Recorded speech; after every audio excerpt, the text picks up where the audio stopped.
Majority. The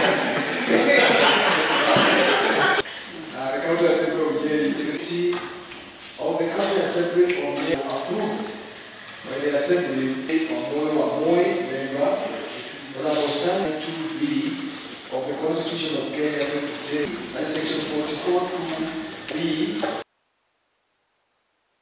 I propose that since the County Government Amendment Bill 2017 is still before the National Assembly, the member can submit to the National Assembly by way of a petition his views on this particular issue.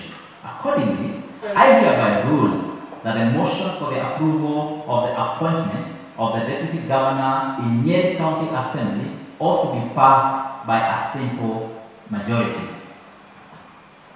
And that is the ruling of the Speaker.